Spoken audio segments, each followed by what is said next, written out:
Hello, welcome back to the Mr. Arsenal podcast. The first one back after the international break we've had. And sadly, it's not a good positive one to have, sadly. But we are going to try and find some positives tonight from Saturday. There will be a few. As you can see, I'm joined by Steve and Andrew already. How you doing, guys? How you doing? All right? Very good, thank you, mate. How are you? Yeah. Oh, yeah, I'm good. It's been a while, hasn't it? It's been a while.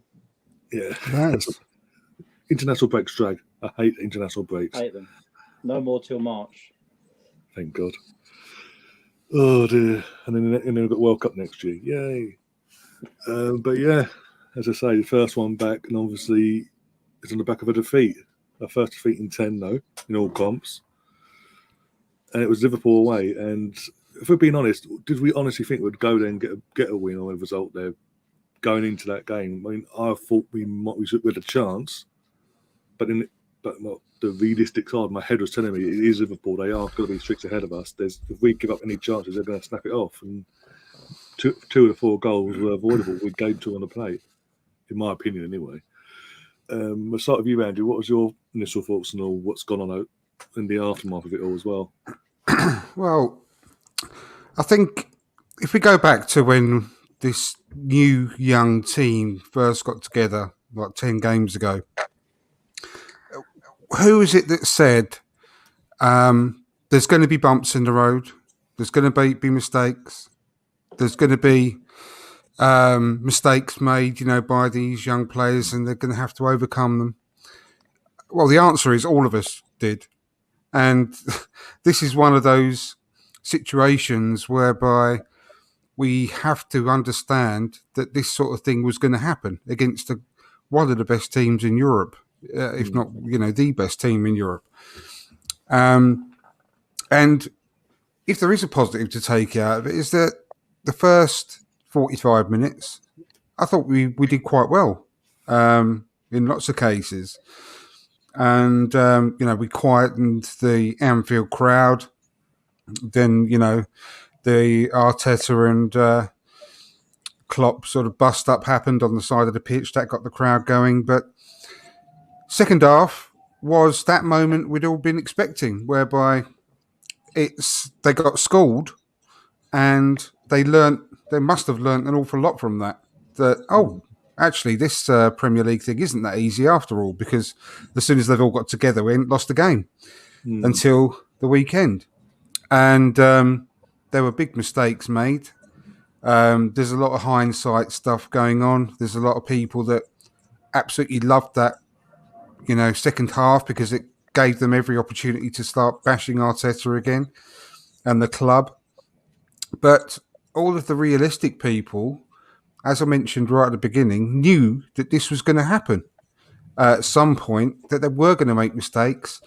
And what we've really got to hope is, which I'm sure will happen, that they'll learn a hell of a lot from it. And, like I said, there's some people that played that, we were sort of very brave and bold choices, which I'm sure we can come on to a bit later on.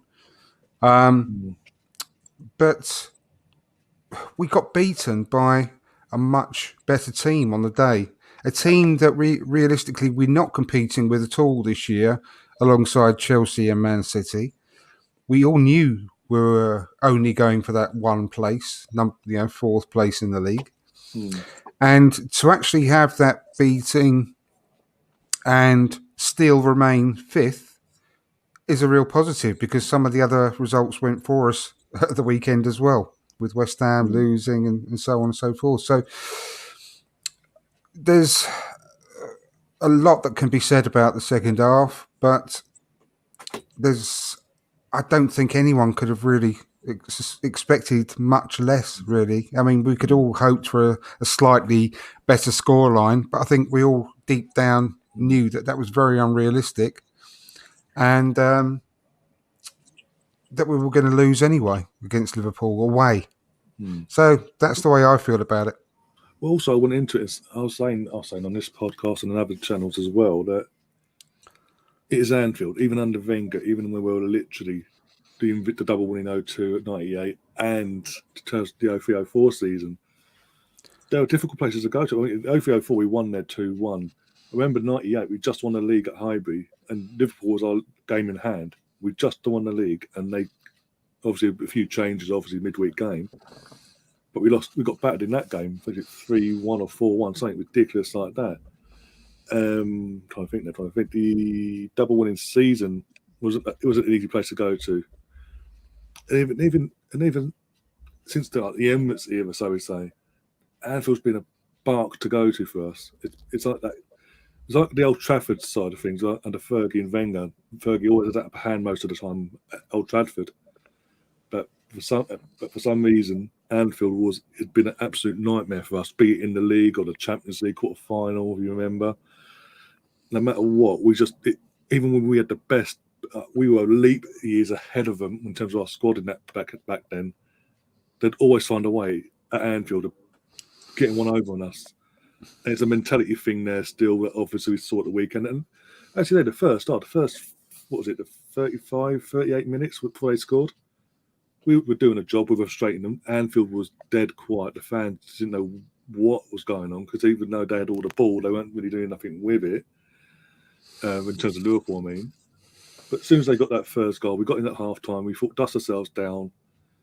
Arteta rallied the troops and we'll go again and somewhat, if not get a win, obviously, at least get back into the game and make a.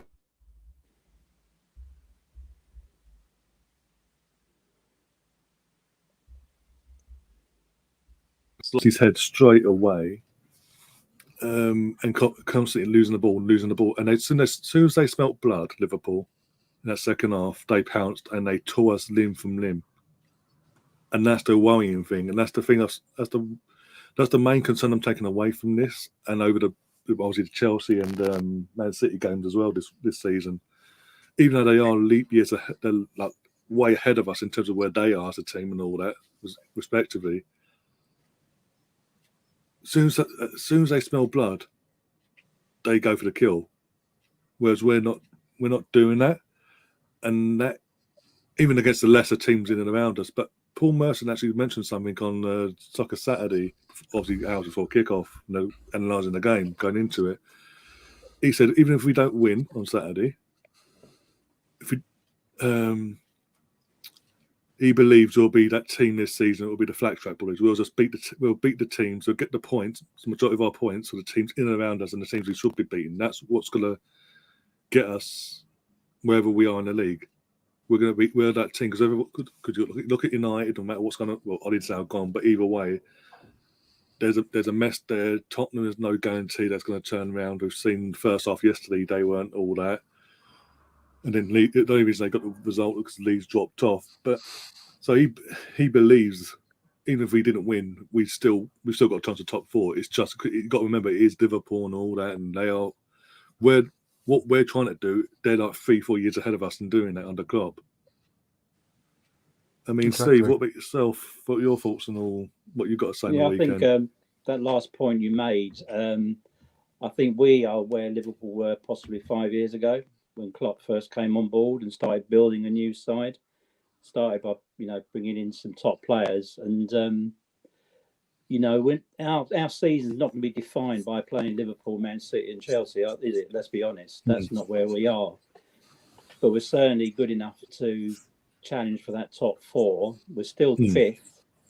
Newcastle at the weekend. Those are the games that are going to define our season and see where we are. Yeah. I could look at the positive and say, last year we'd have lost that game 6 or 7 the way Liverpool play and the way they tear teams apart, especially at Anfield. I mean, they got arguably the best front three in European football at the moment. Mane and Salah are at the top of their game. We were always going to struggle, and to come away with even a point was going to be a big ask. And we did frustrate them, but they were always on top. They were just waiting. They were just building up the pressure as they were going, and it was only a matter of time before they scored. And we didn't really offer anything up front to say that we were going to get back in the game, did we? Really, it was more about holding them than it was us creating. And unfortunately, a lot of people wanted Tavares to start. He started, and he probably had his not his worst game, but he made a couple. The second half, he saves. just fell apart again, like Sambi did. Apart. But, I mean, he kept going, didn't he? That's why I was impressed. He just kept going. He was, but they sort of hunt in packs, don't they? You know, if the first man doesn't get you, they've got somebody backing him up. And as soon as they win the ball back, they were winning the ball back so often, and they were straight back on our back four. And it was only a matter of time, you know. And when the second and the third, and you know, eventually the fourth went in, and Ramsdale again. He played a blinder, didn't he? I mean, some of those saves. Seeing the scoreline, he's absolutely. He could have been worse. He kept us in the game at certain points. I mean, some of those saves, he didn't deserve to concede 4 goals, and you could argue the first one, and he saved that. It sort of bounced over his arm, didn't it? That Mane header. But that game's not going to define our season. That's we don't go to places like Liverpool at the moment and win. So. But we have to win when we play in Newcastle at home, and you know, Man United, no great shakes at the moment. So who else, you know, can stop us getting top 5, top 4 even? So I don't take too much notice of that result. It was a bad result. We lost 4-0, never great, but I didn't expect us to win the game, you know. And on another day, we could have conceded a lot more than the 4. So we put that one behind us, and we go again at the weekend. That's all we can do, isn't it? No injuries. Sorry, go on. I was going to say, all of their players pretty much, I mean, you can go through all of the team, they're all pretty much in their prime. Yeah, all absolutely. of them. And obviously, none of our players are, apart from maybe, you know, 2 or 3, supposedly in their prime. We cannot hide the fact we're the youngest team in the Premier League. You can't hide that fact. They've been playing together for 5 years now, haven't they? That Liverpool team have pretty much been playing together for 5 years, haven't they? Exactly, yeah. And we haven't. We've been playing together 10 games. So exactly. Well, Taib asked the question earlier. Said, Andrew, tell us honestly, do you have faith in Arteta to take us forward? And I've never hidden the fact that I don't have that faith, but you know, there's a lot of things that worry me about him. There's a lot that he's got to learn. But what I can say is that while he's here, I'm going to, and I've chosen to back him completely, because what is the point in not? You know, my life's too complicated as it is at the moment, with that added pressure of being one of these people who want to jump on him and jump on any kind of bad result and just start screaming Arteta out. I haven't got the time, patience, inclination, or energy to do that. So my thought process is to back him completely and support him and the team when we are on the pitch.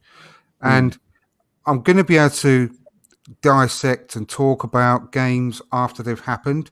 Of course I have. Of course I'm going to do that. And I'm going to say things when I don't agree with them that he's doing and the performances on the pitch. I'm going to praise things when they deserve to be praised. Are we the best team in the world? Of course not. But I've said this before. If we really aim to get that top 4 space, push and push and push and stay in that race as long as we possibly can, and if we fall short and finish 5th or 6th, then that's what we would have all taken at the beginning of the season. If we could get that European spot regardless, and if we fall short for Champions League, fair enough. But that means that we've got a much better chance of getting into the Europa League, which is a big step forward from the last 2 seasons that we've had. And that's what I want. I want us to make strides forward. If you can't see that if we keep this team together for the next 1, 2, 3 seasons, and you know the potential that could bring us, then you must be blind, because we've got a lot of talented players on that pitch, but they lack a hell of a lot of experience because of their age, and that showed dramatically in that second half. It was a terrible half of football, but it was understandable because, and you're right, what you said, Steve, about Nuno. He didn't let his head drop and he carried on trying to play his game, and that's really to his credit. Really is. That shows a lot of mental strength. God knows what happened to Sambi. I really don't know. I mean, he had like the worst 5 minutes I've ever seen in a long time by any player. However, the first half, I thought he was really good. Yeah, one of the best players on the pitch. Really good. Against another God side. knows what had happened to him. Another side, you may have got away with one or two of those, wouldn't you? Yeah. So against Liverpool, they punish you. When you make a mistake like that, they just punish you. But against another side, you might get away with that. But Liverpool were just so on it, and let's be honest, they always are when they play us, aren't they? Yeah. All the teams. I mean, they're always, they like the way we play, obviously, because we sort of matched. We make it easier for them the way we play. Maybe trying to play out from the back, and they just pinch the ball all the time, don't they? That's how they play. But what would we have done differently if we picked a different side? Who would you have changed? I mean, possibly Tierney. Tierney had to play. I mean, this is one of the things I don't understand. I've just said within the last 5 minutes, I've just said I would criticise Arteta when I see criticisms are there to be had, and I will praise them when they need praising. But one thing I would say is, I can understand the picking of Sambi because he's been in good form and he came back from that other mistake he made the next game and had a good game and put it to bed. So I can understand that he picked Sambi over Ainsley probably, or anyone else like Elneny, whatever. I can understand the picking of Sambi. What I can't understand is when you go to Anfield, especially, you've got to pick. And generally speaking, any game in the Premier League, but I mean, especially at Anfield, you've got to pick the best available players, and Tierney is our best available left back. I could not understand.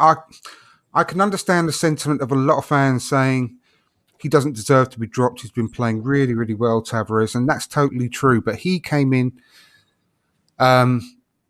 at a difficult time for us, has done really, really well, and he's a very exciting player, but you've got to play Kieran Tierney when he comes back in because he is head and shoulders our best left back, and he didn't deserve to lose his place either. He hasn't had the best start to the season, granted, but I think going to Anfield, you've got to play Kieran Tierney at left back. So that's one thing I didn't understand from the start. The rest of the selection, I could understand. But yeah, I think that was a mistake. I think it was a mistake playing Tavares in that cauldron of an atmosphere against that team. I just really do. Bring him on. I mean, play him in front of Tierney if you really desperately wanted him in the team. Play him as a sort of more of a left winger, defensive left winger, in front of Kieran Tierney for that extra cover, maybe. But you've got to play Kieran Tierney at the back. Really, I didn't understand that, and that was a mistake. I really do think that was a mistake.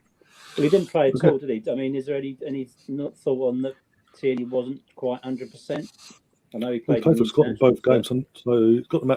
He didn't even get on the pitch, did he? I mean, but fair play. Arteta, kept Tavares on so he could play through it, doesn't he? I mean, that if he'd have taken him off after a couple of mistakes, that would have sort of dented his confidence completely, wouldn't it? So I can understand why he did that for Sambi. That's the thing that contradicts. I know what you're saying and understand. Yeah, I get what you're saying. But at the same time, within 5 minutes, as you said, 5 minutes after the second half, he takes Sambi off for doing the same thing. Yeah. But I don't think anybody we would have played in our side at the weekend would have made a lot of difference to the overall. Oh, no. I'm just saying. I think Liverpool were going to win the game, and it's just a question of how we played. But as I say, that's not going to define our season. I would imagine Tierney will be back at the weekend, and we go again. And this is the thing, though. I mean, it did make a difference. I totally agree. I think we would have lost the game, no matter who we had on the pitch, but it could have made a difference to the scoreline. With maybe we wouldn't have given away that second goal if Kieran Tierney was on the pitch. Probably not. And if that was the case, we could have potentially only, we'll never know, but maybe we could have just held out to 55, 60 minutes, 70 minutes at 1-0, or even potentially 2-0. And we would have still been in the game a lot longer, and that would have given us a lot more confidence to to take the game forward. And that really, I think that mistake really, really did make heads drop massively, that second goal. And I think that really helped with our capitulation in the second half. So I think that is why it was such a big mistake, in my opinion. But another thing is, one more thing, if you, Tavares will learn from that, won't he?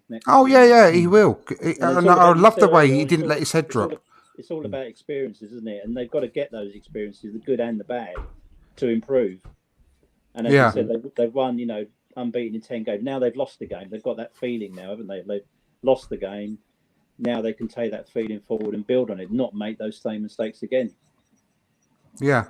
Another thing, one other issue I've got with the consistent picking of Lacazette, which he's been playing really well.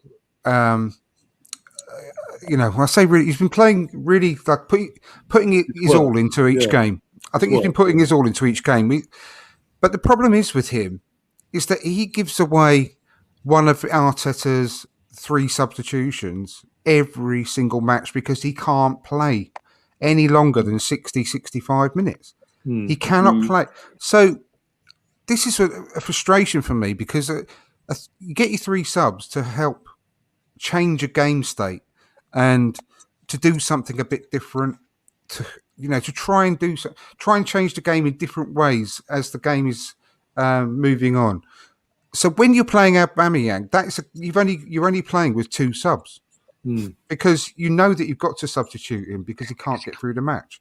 So that bugs me really. I would like to, especially considering he's going at the end of the season. I would like to see something different. Like, yourself, especially you, Ryan. I've been a big advocate for trying to play Pepe more central for a long, long time. I'm not talking about as a central striker. I'm talking about as like an inside forward, closer to the box, in the box, around the box. Why not give him a try in the Lacazette role, or just play Ødegaard there from the start? And then if you do need to, it gives a good option to replace Aubameyang in the game if Aubameyang is doing, because I know there's a lot of people down on Aubameyang in the chat, especially as well. And it gives you an opportunity to bring Lacazette on within the last 20, 30 minutes to try and make a difference, like he did against Brighton. But a bit of an injection then. But playing him from the start, it just gives you such limited options later in the game because you know that you have to replace him, whether he's playing. He could be having the game of his life, but you still have to take him off after 60 minutes. So that annoys me. So why not try something different? Give his position to someone else who might last the game, and then you can use the other 3, the 3 substitutions. I think Lacazette does better on other areas of the pitch. For me, I think he does better when he comes on rather than when he starts. I don't know why he can only last 60 minutes. Well, I mean, he's a professional footballer. What is it? He can only. It's a fitness thing. Well, this is it. That's it, Steve. It's not good enough. It's not good enough. It's not good enough. So start Ødegaard and bring Lacazette on late second half. Give him 20 minutes at the end when he can come at it full pelt maybe. But I don't. Or Pepe, or someone else that's going to be, Balogun or someone like that. Give him the minutes or something so he can start building up his Premier League minutes and experience. The fact that he's going on at the end of the season as well, I know he's got to be relied upon, and but just put him on the bench just in case you need him. Or Martinelli, that's another good one that Mark's just put in the chat. Martinelli, bring him on instead. Someone that's going to be in the team long term, and you're going to start building a team around eventually. So that does annoy me that he's starting so many games lately. He's not scoring loads of goals. He's not doing anything that someone else couldn't do. Pepe scores goals when he's on the pitch. He annoys the hell out of a lot of people. I know Melvin's in the chat. I know that he won't agree with me, but at least Pepe assists. At least Pepe scores goals. At least he does something. He pisses people off throughout the game, but he's got more end product than Lacazette has. He's got more chance of scoring you a goal. So why not try and phase Lacazette out of the picture a bit more and start playing some players There's who. talk of him getting another deal, isn't there? There's a talk of him getting another I was deal. about to say, let's talk about Lacazette getting an extension, about a year, an option of another year.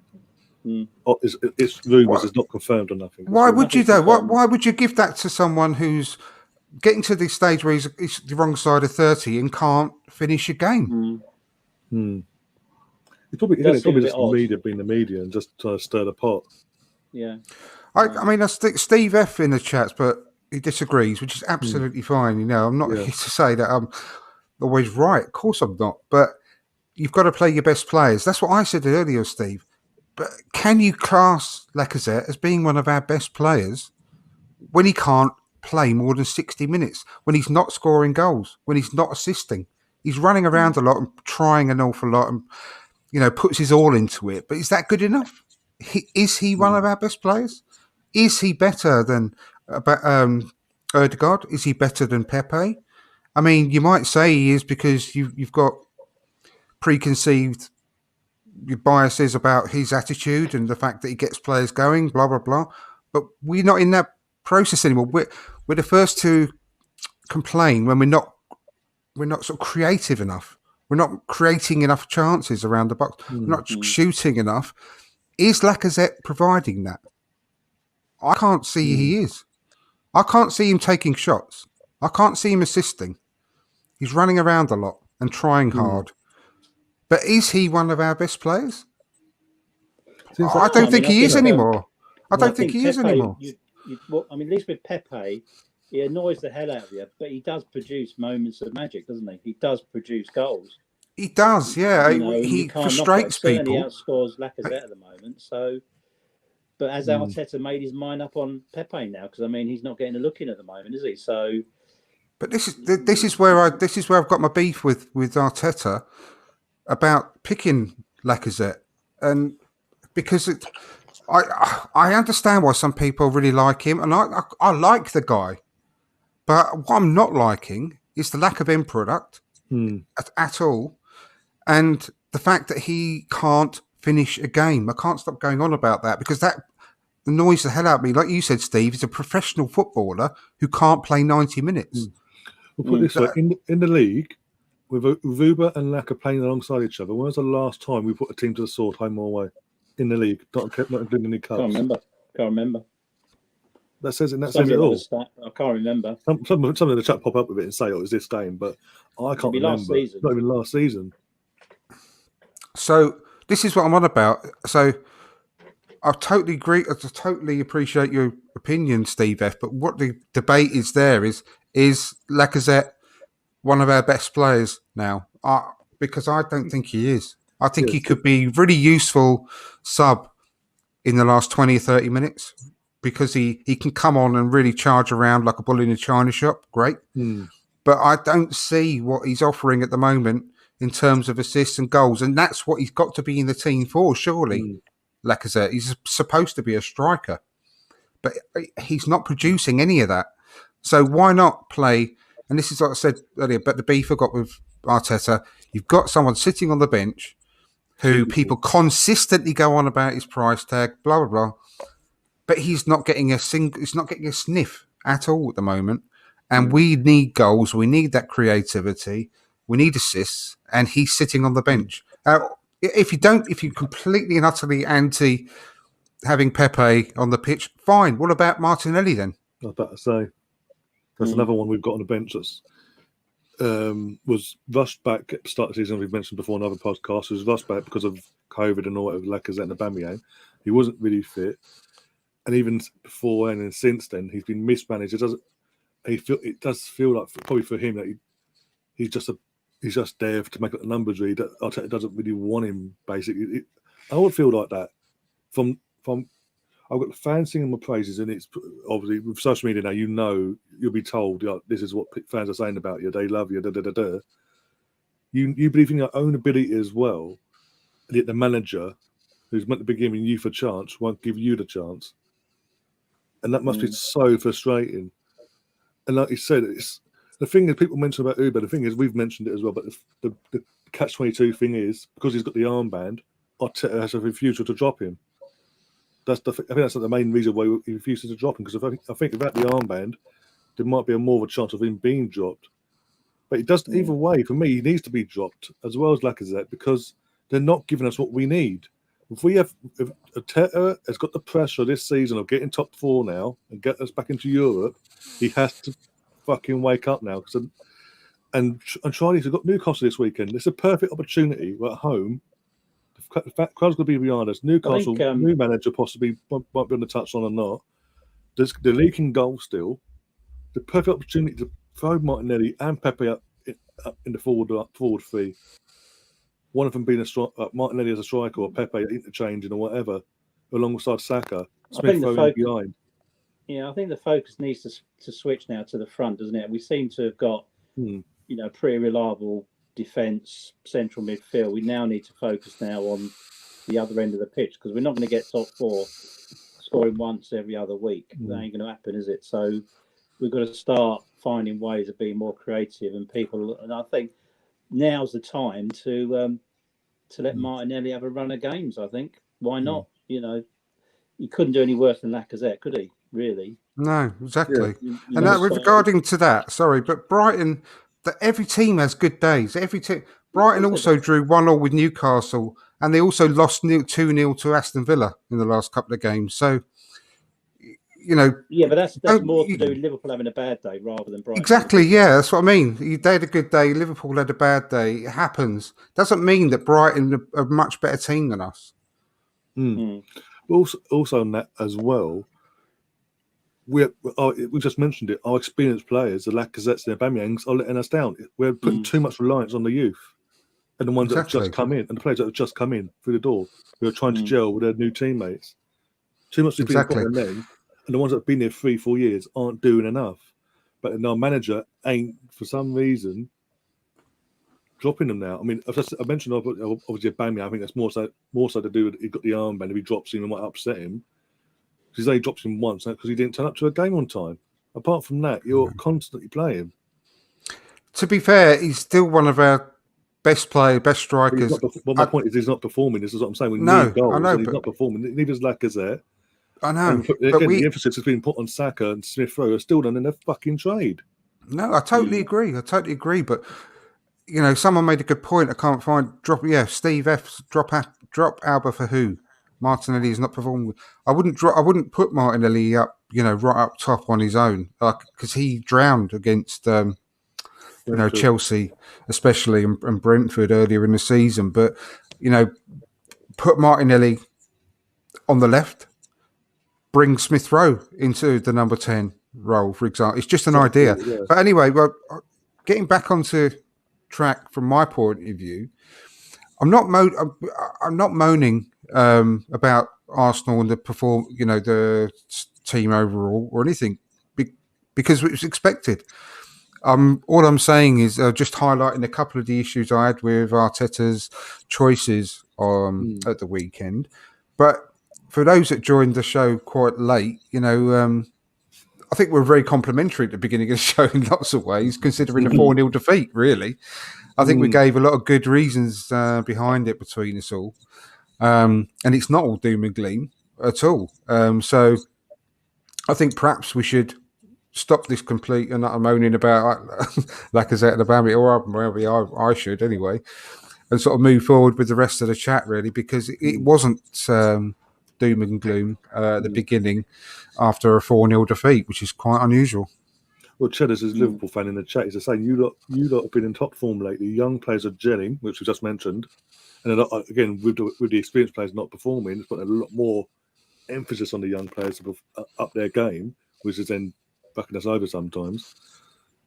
Lost against Liverpool at Anfield is expected. It is. And then, obviously, as you've mentioned, the Brightons and all that in the chat, Liverpool have had an off day. And sadly for us, we didn't get that. We didn't get that Liverpool that turned up against West Ham and Brighton and all that dropped the ball. We got the West Ham that from 2 years ago that put teams to the sword and smelt blood and that's tore us a new one. And there was mistakes. We have mentioned there was mistakes made by Arteta and the team. Sambi obviously made great first half. Second half came out. It was a completely different player. We've mentioned that. Got taken off. Nuno again, it's first half great. Second, he got past that ball back. He's going, and obviously that goal happened. His game went. He just weren't the same. He tried and he tried and he tried, and as Steve said, it's good. It was good on Arteta. It's that he let him play the rest of the game and didn't just yank him off and bollock him in front of everyone. He probably did bollock him, but maybe Arteta's learning that not to humiliate the kid, because again, he's like 20 years old, 19, 20, something like that. I guarantee that if that situation happened again, ending mentally, and it could come back a completely different player for us. Yeah, but if that situation happens again, I guarantee he's not going to do the same thing again, is he? Because that's going to be in his mind now, and that's how players learn. They have to make those mistakes against good teams to learn not what to do, when to take the ball out. I mean, Ben White got caught in possession in the centre of the park, didn't he? He sort of ran with the ball forward, and then all of a sudden he was up against 3 Liverpool players. They nicked it, and he was out of position, and they were on our back 3. So, I mean, they're going to do that sort of thing, aren't they? So, but as I say, they're not going to be playing Liverpool every week. Liverpool will do that to a lot of sides, and they'll have an off day. But 9 times out of 10, they won't have an off day, and they didn't have an off day at the weekend, did they, against us? So that's the thing. That's the sad thing about it. Mane was injured, and then suddenly he's fit for the weekend, which is happens quite often, doesn't it? Top players are injured, and all of a sudden they're playing Arsenal the weekend. They're suddenly fit to play, aren't they? So it's a bit weird that one, but so let's just move on. First 3 games of the season we were rubbish. We weren't for the next 10. We weren't that great at the weekend. Now let's go on another 10. See where we are. In response to this comment on the screen, it's obviously really saying about the 4-0 defeat and Josh Kroenke at the Adele thing. The Adele thing was, I think that was recorded like 2-3 weeks ago. That wasn't live, but I get what you're saying. But it wasn't like it was live and he's just gone, we're going to leave it up on a live TV, like live audience. It was pre-recorded, because I know that they've been throwing that down our throats for the last 2 or 3 weeks. Coming soon, and all that crap. So, if it was live, then I can understand everyone going off on one. Literally, what the hell is he there? What the hell? And then Rich said earlier, so we sort of sarcastically, so we have to rely on Liverpool and City. Of course we do. The 2 of the best teams in Europe. Everyone in the Premier League has to rely on them having a bad day in order to get any chance of getting anything out of them. They both had over 100 points the other last season before. We're not at Liverpool's level, are we? And the season before that. We're not at their level yet. No one is. No one is. But that's it. No one is. In Europe, there's no one at their level at the moment. No. Perhaps Chelsea are just about getting there. But of course we have to rely on them having a bad day. Any team in the Premier League or across Europe that faces them in the Champions League has to hope they have a bad day in order to get anything out of them at all. Yeah. They're 2 of the best teams in the world. So what are we supposed to be doing? Going up there and going head to head with them and beating them all the time? Of course we're not. Of course we're not. We've got the youngest team in the Premier League. It's going to take another 2 years for this team to fully mature. It's not finished either. We need new players. We need some more players. Everyone knows that. We need a new striker. We need another midfielder or 2. We're not the finished article by any stretch of the imagination, but we've actually been performing reasonably well in the Premier League over the preceding 10 games. We can see that we're gelling. We can see that we're getting something out of these players. And we go to Anfield and we get spanked. And that was, a couple of the goals, especially the second goal, really hurt us. And I think that sort of... the other third and the fourth goal followed because of that. But of course we're going to struggle with them. Of course we are. We're still top 5. We're still in the quarterfinal of the cup. It's not, where we were at the start of the season. It's not all doom and gloom. I don't think so. And I know certain fans seem to think it is all doom and gloom. And, the tweets Arteta out was they probably had those on ice for the last 10 games. But you've got to take the positives out of it. You can't keep banging on about the negatives all the time. It's not all negative. No, exactly. Exactly. We will go forward. The top 5, we were bottom of the league 3 months ago, 2 months, and now we're top 5. And we're only points behind West Ham. And if you keep going back to the Brighton coming back from 2-0 down, absolutely. They had, you can see Liverpool obviously didn't have their best day on that day. You think that Brighton are going to go up there and draw, most of the games if they played them 10 times? Brighton would lose 9 times out of 10 against Liverpool. Which most teams will. And Apart from Brighton's City, team Chelsea and Liverpool are far more mature players, more experienced players, players that are not going to make simple mistakes like Sambi did, like Nuno did, because of their inexperience. They've got far more experienced players across the pitch. Yes, they've got a young right back who's supremely talented, but overall their team have been together under Graham Potter for 3-4 years now. So they're not going to get that sort of result against Liverpool more than once in 10. And they obviously caught Liverpool on the hop. They had a great result. It doesn't mean that teams that go up there every week to Anfield are going to do the same as what Brighton did. If you look at Liverpool's home record over the last few years since Klopp got there, how many seasons did they go unbeaten at home? Yeah, absolutely. And they've all grown with that, haven't they? They've all experienced that together. And, you've got Tavares up against arguably the best player in best player in Europe at the moment in Salah. And I doubt very much Tavares has played against that sort of opposition in his young career so far. Exactly, yeah. You've got to, as I say, move on now. That game's done and dusted. We're now looking forward to the weekend. Exactly, yeah, definitely. And it's a question of whether or not we go with the same 11, we start to mix things up a bit, maybe bring a Martinelli or Pape in instead of Lacazette and just sort of shake it up a bit.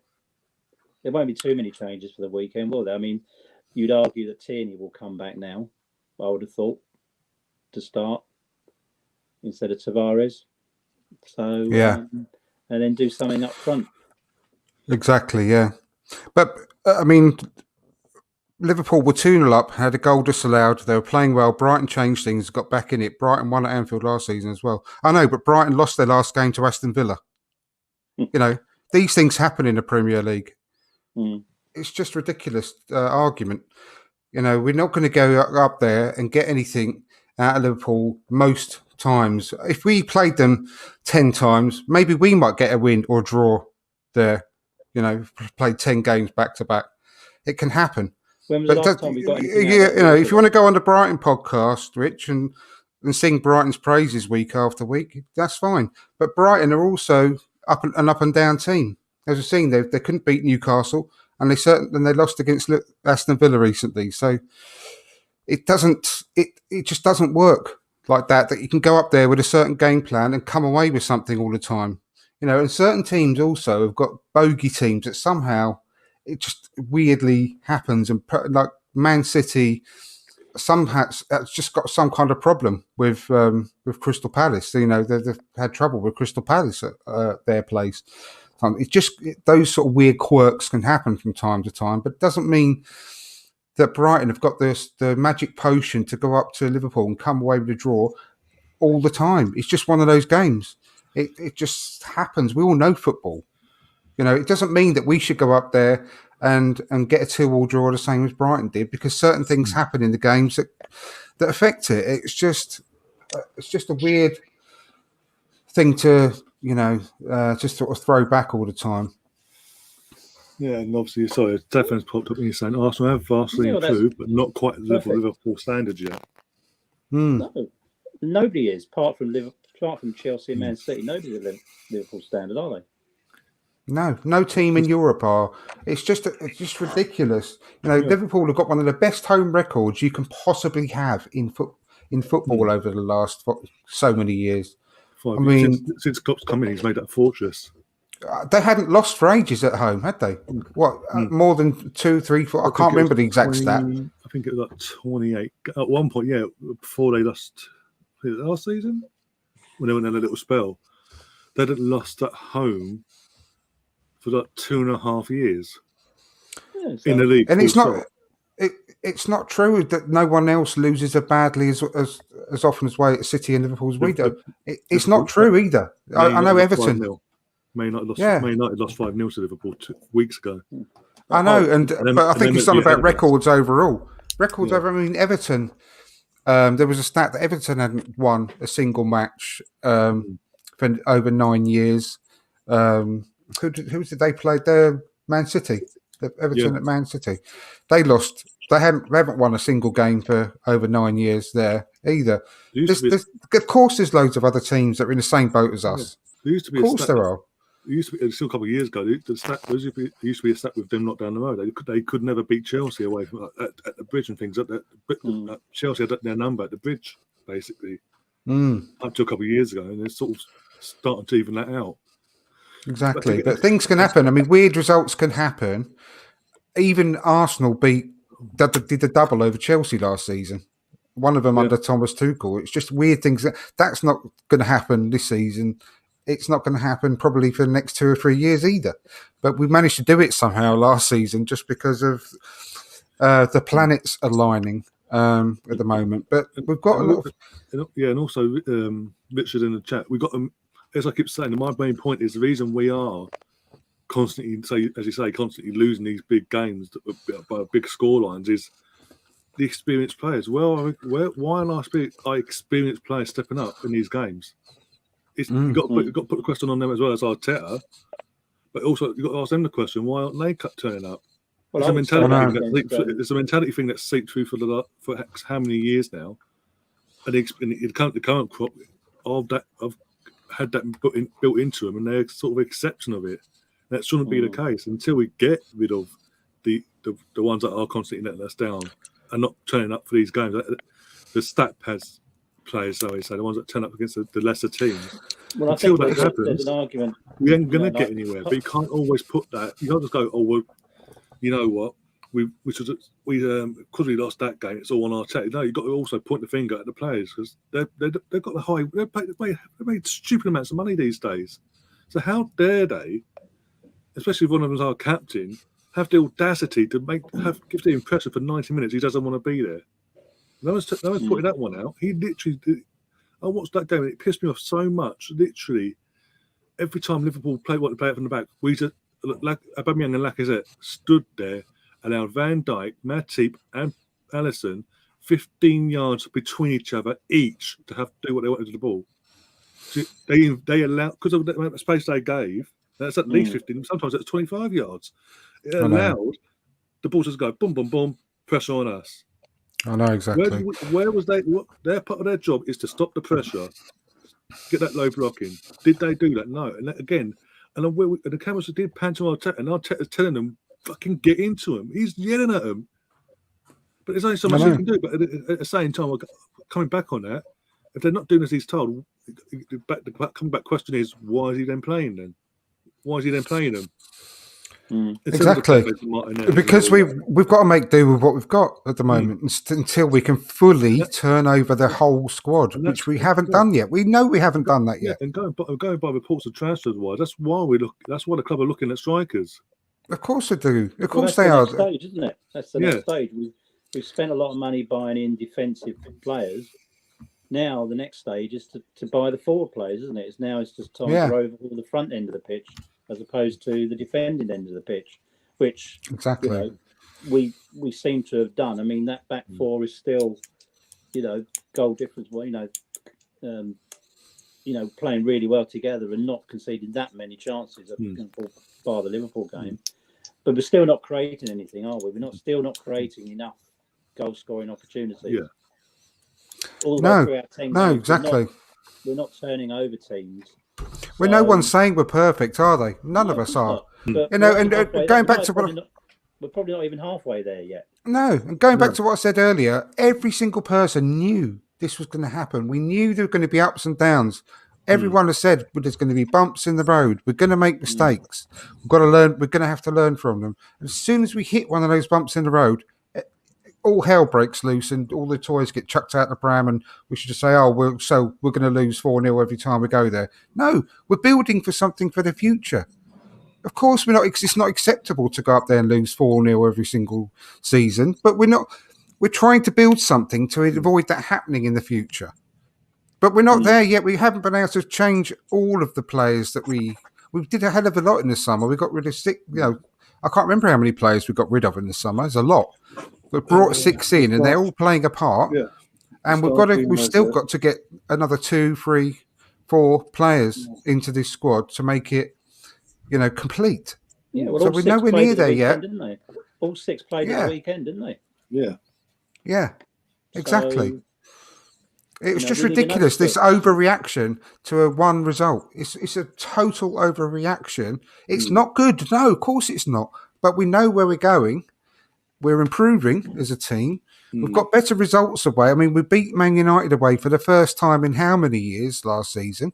We did the double over Chelsea. We're slowly but surely trying to get there. But it's going to be a long process. You're right, but what you're trying to say, there are signs there. And there is. If you take a step back and you look at it, there are the signs there. It's just the consistency. That's what you've always said. Consistency is key for anyone. And again, take this into consideration as well, Richard and anyone else in the chat. Man United, I know they've just sacked Odegaard themselves, we're looking to an interim. They started the process what we're going through now, they started 2-3 years ahead of us. And where we are arguably, we're ahead of them already. We're ahead of them. Come 2:30 on Saturday, if we win our game on Saturday, we're going to be 6 points ahead of them. Then we play them on Thursday, win that game on Thursday at Old Trafford. 2 wins at Old Trafford in over 2 seasons. That's something different as well. We're 9 points ahead of them. Everyone would have said that they could have predicted the top 3 this season. Everyone would have said, right, it's going to be Man City, Chelsea, and Liverpool. Of course we did. And we're not competing with them. They've got their own mini league this season. And also Steve F put a good point in. Under Wenger, with our stake to 6-1, 5-1, etc. We didn't. But we thrashed all the other teams that we should be beating. We thrashed all the rest of the team. And we also always got top 4. Yeah, exactly. I'm not saying that's going to happen this season. Of course not. It's a long way to go, hell of a long way. But we've still got that top 4 within grasp. We're 5th. If we lose to City, Liverpool and Chelsea, it's not going to be the end of our season. It's what we need to do with all the other teams that are around us and underneath us that matters this season. So we have still got a chance. I mean, West Ham have been amazing this season, but they lost to Wolves at the weekend, for crying out loud. That really helped us out. Leicester are really inconsistent. I think everyone would have predicted Leicester would be fighting up there for top 4, top 6. Man United have been just an absolute dumpster fire of a season. Losing 4-1 to Watford was unbelievable. I mean, it could be worse. We could be Man United fans. Yeah, exactly. That's my point. Literally, their process, their rebuild is 3 years ahead of us. And yet, you could argue, on our day, we're on the pitch. We're better than them if we play the right players and all that on our day. You look at their team sheet; it's just unreal, and it just shows you by buying all these world stars. It still doesn't mean you're going to gel into a team. And our team is still gelling, isn't it? It's really early. It's like our 10th game together or whatever it is. I think we're in a decent place for considering the team that we've got. But it's all about what we do at the weekend now, isn't it? It's all about what we do at the weekend now. How we respond now. Newcastle come to town, we thump them, say 4-0. Sorry, Steve. Sorry. Not, but the Newcastle, need points, don't they? Bottom 3, so that's not going to be an easy game. But those are the games we should be winning, not the Liverpool Chelsea. No, exactly. And it doesn't. I don't even know whether their manager's going to be ready. Is the manager going to be fit for the weekend? He's got to test negative to be in the touchline because of how close it was between the last weekend. Yeah. It's obviously with COVID as well. There's no doubt that obviously be clearing time. But even if he gets a positive test, he could have to still be out of that game. We're going to come back. So if we win and West Ham don't, we could go 4th, couldn't we? Yeah, depends on our goal difference. Yeah, but we'll be level on points with them, and then come the middle week, they drop points and we beat Man United. We're in top 4. Ain't so bad, is it? Exactly. And then looking forward from that, I think we'll get the phone. I think we've got Everton after that. I think. Yeah, we have. What form they're in? They're just been. I know it's about Man City, but even the games before that, they're dropping points like flies all of a sudden. They're playing really badly. Yeah, but those are the really games we have badly. to win, don't we? Newcastle, Man United, Everton, all 3 games we should win. Yeah. Yeah, I'm just You know, getting. so- I'm just getting the fixtures up on the phone. One sec, but one sec. Just looking for the chat. Here we go. Stefan saying in the last comment, Arsenal a long way from being a banter team. United fans think they are. Oh, the irony. Exactly. It's just what I've been saying all weekend. Literally, it's a stupid. We did front three in their head, sorry.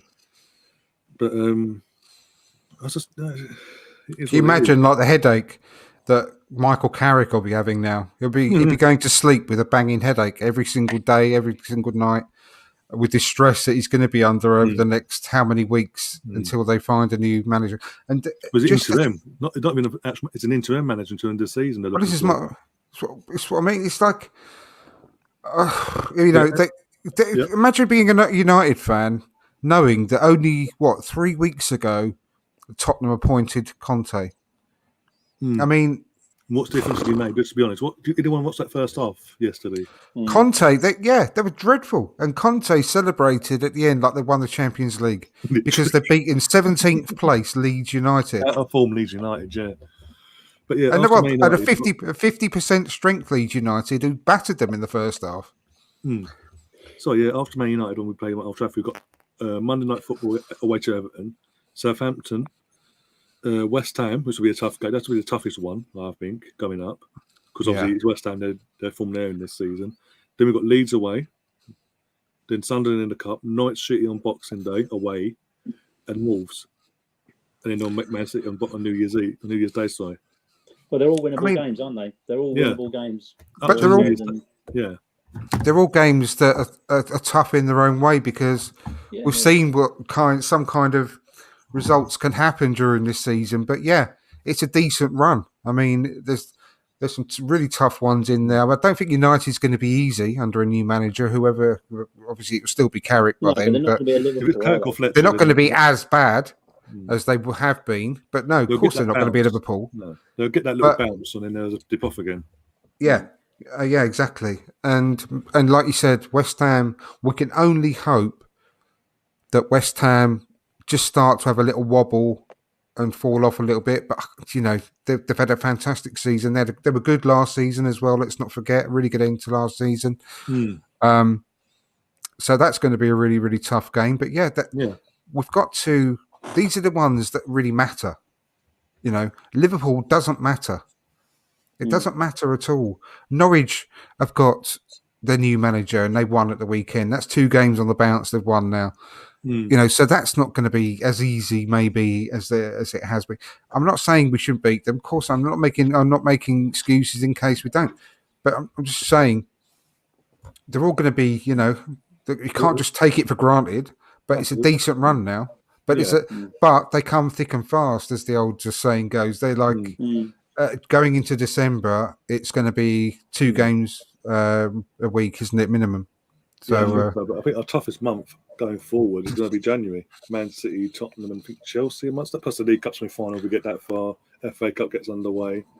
Yeah, that's what's going to hurt us possibly. But again, you don't know. We don't know because obviously you've got to take in consideration from Boxing Day until whenever the respective countries get knocked out the AFCON. That's going ahead by the looks of it.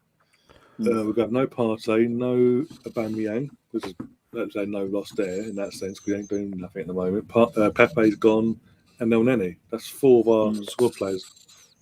And 3 of them pretty much do when they pretty much start. Not start, but they do play majority of our games. 2 of them are starters. But basically, I mean, ain't got no credit either to fill in for Partey. So we're going to literally from Boxing Day be playing. Well, no, exactly. Our youngsters are backup. Exactly, yeah. Well, it'd be Ainsley will play, won't he? Ainsley will play midfield, won't he? Yeah. But there's basically 3 leagues in the Premier League this season. There's got the top 3. They've got their own little mini league, like I said. Then there's like 6 teams battling for that 4th spot. And I think Steve's listed some here.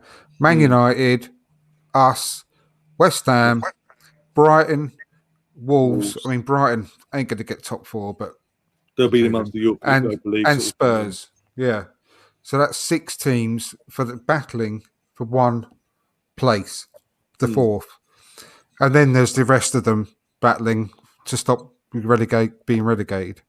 Yeah. So we've just got to win that little mini league of teams. Of course, it's going to be tough, really, really tough.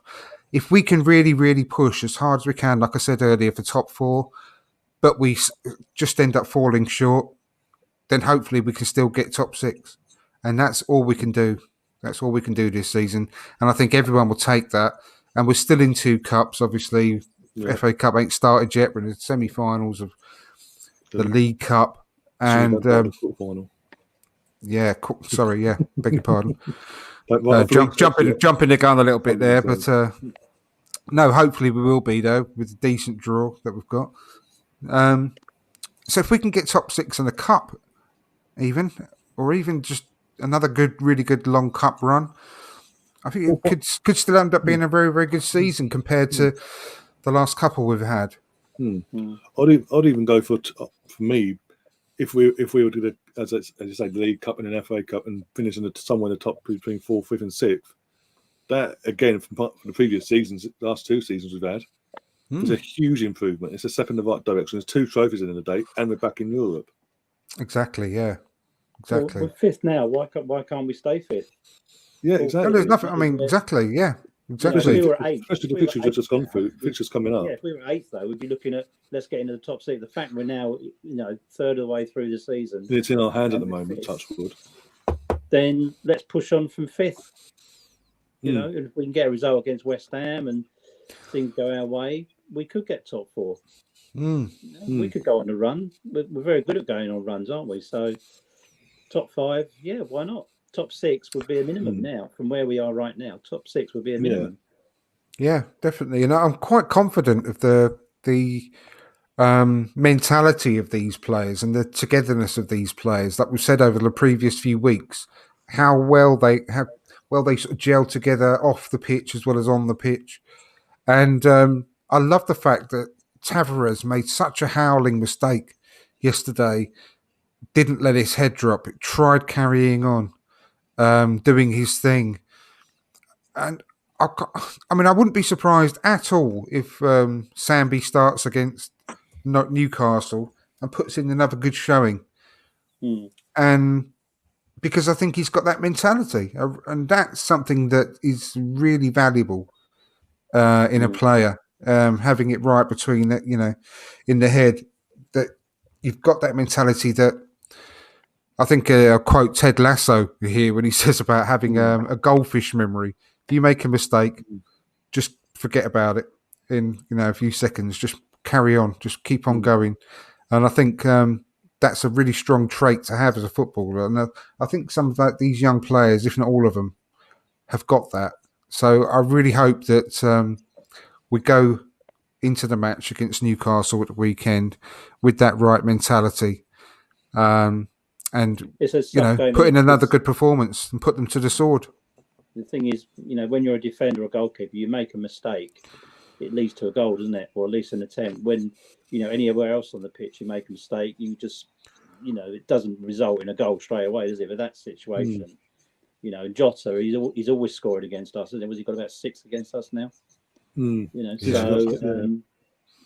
just one of those things, isn't it? If that's against another side, that was against a Norwich or one of these other sides, it may not result in a goal, and he would have got away with it. But against Liverpool, they feed off that, don't they?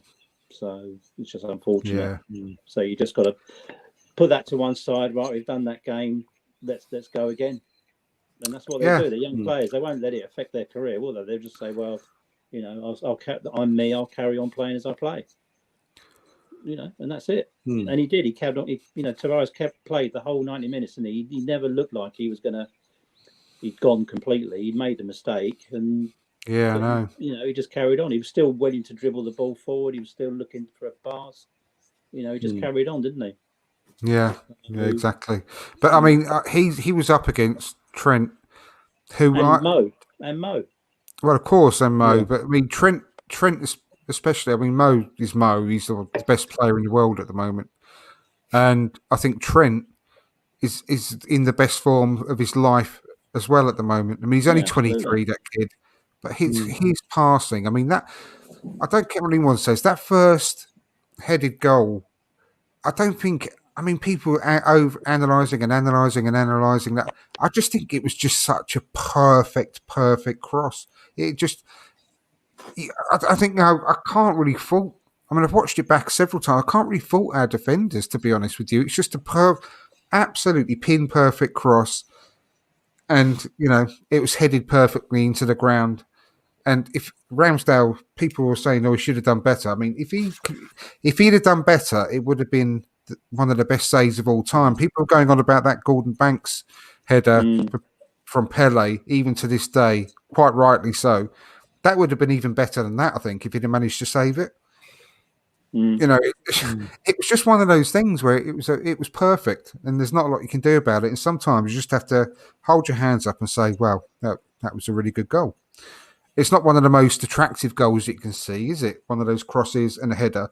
But the ball was absolutely perfect. You can't fault it. And Trent does that all the time, doesn't he? That's his stop. Exactly, yeah. He's got that in him over and over again. And you keep doing it over and over again, somebody's going to get on the end of one, aren't they? Same as I can't say that word. Minamino's fourth goal. What a ball that was as well. Yeah, exactly. So just incredible pass. It's done now. So,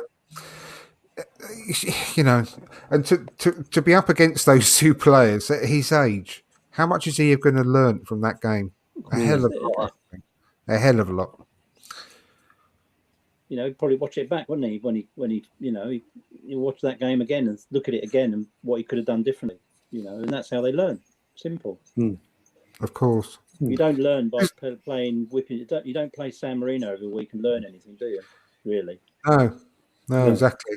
But they're going to be the most critical people out there, I'm sure. Nuno and Sambi and be most critical with themselves and want to put it right. Well, they know they've made a mistake, don't they? It's not as if they can hide. They know they've done what they've done, so they learn from it. Yeah. Exactly. Yeah, and I mean, like Stefan said earlier about obviously Man United fans being self-entitled, and again, that's another thing we don't want to. There are some out there. We obviously one lives in Spain at the moment that they believe we should be going for the title straight from the off.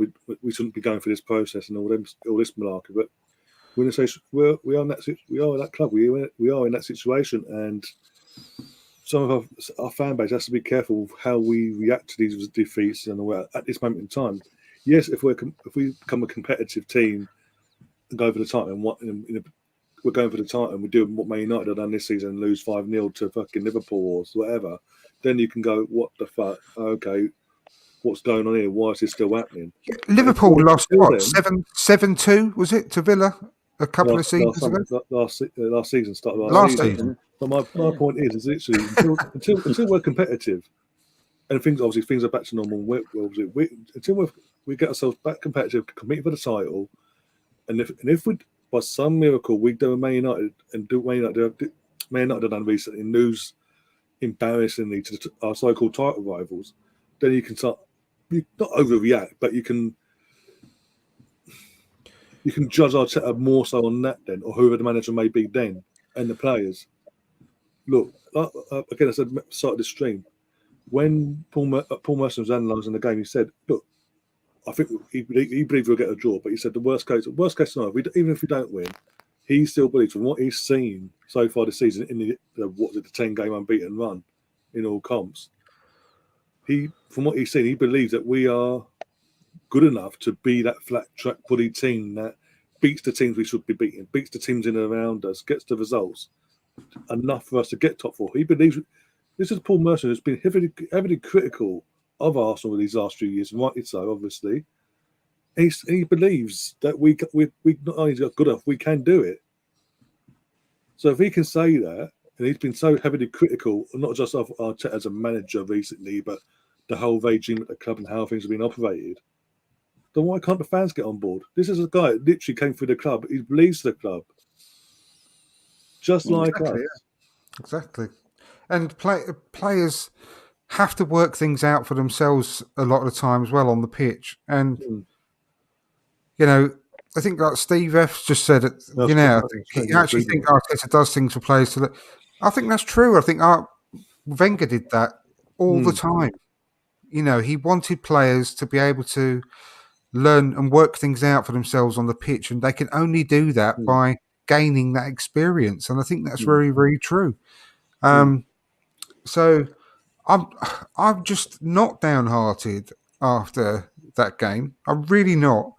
I mean, to be fair, things were going on the fucking weekend. I wouldn't bother. More so for me, for me, I said at the start of the stream last night and watched them the other night. For me, no matter what, the performance was what I was looking for. We didn't get it in a full 90 minutes like we have come regular to this season in terms of not seeing a full 90 minutes of performance. But for 35, 38 minutes, we were doing something right to frustrate them, to keep Anfield quiet under the lights at Anfield. You're doing something right. But as soon as they got that goal at poor half time, that was it for us. And the second half, we just came out and certain players lost their head, sadly, and made little mistakes. And I said 2 to 4 goals were on our own fault. There was the second goal and third goal were faults of our own. They were avoidable. Exactly. And a bit more composure. The youngsters, because again, like I say earlier, too much has been put on them because the senior players aren't stepping up and doing right by the team, put their own performances in. A bit more composure on the other end of the pitch. We could have had a goal or two ourselves. So I'm not downhearted at all about it. It's a terrible score line. It's going to go down in history books again. But I think it was magnified a lot by our own mistakes, like you just said. And it's a massive, massive learning curve for these young players. So it's not the end of the world. We've got to have expected something like this to happen to this young team. They've got to take it on the chin. They've got to notice that, wow, this Premier League is actually quite tough. This is the level I've got to get to. And keep going until they eventually get there. And I think in another year or two, we'll have young players who have learned a hell of a lot and who have got that quality to go toe to toe with a team like Liverpool. But it's not going to happen overnight because experience doesn't. You can't just go out and buy experience for a young player. You can go out and buy an experienced player, but you can't buy a young player and expect them to have a load of experience. You've got to give them that experience by playing them and just move on. Every game, every time you get a setback, move on, learn from it, and try not to do it next time. Yeah, I mean, there's every now and then this video clip comes up on Twitter and social media that obviously Wenger's from years back when he was still the Arsenal manager, I think, just about a year or two before he left. And he was at this, he was doing his meet and greet at the event basically, and he was saying the gist of it was basically, you give me the option of playing a youngster, it's going to cost me 10 to 15 points a season at the start of his career, but in the long term, I'm going to double, treble that game back by playing in the early stages, or rely on someone near the end of their career, just past their peak, that's still going to cost me the same amount of points at the same stage. He said, "I'm going to go for I'm going to give the youth a chance. I'm going to give the youngster a chance because long term, it's going to benefit me and my team a lot more going forward." And I think that's we've referred back to it before. What we're seeing now at the club in terms of our recruitment and how we're going about things, it does not. There's similarities when George Graham took over in the sense of we invested we use our academy players, and we went and invested and brought in young, hungry players from lesser teams that were just hungry to wanted to come in and win. And we are seeing that with these players. And again, this is another thing that, Tierney aside, on a normal day, the other 5 in that back line, including the goalkeeper here, have only just arrived. They haven't actually fully gelled yet. They are getting to know each other's weaknesses and strengths and all that. give them time, but at the same time, as allowing them to make mistakes here and there, allowing these sort of these mistakes we saw at the weekend happen. And don't slate them when they make them. Don't slate them. Back them. Yeah, don't slate them.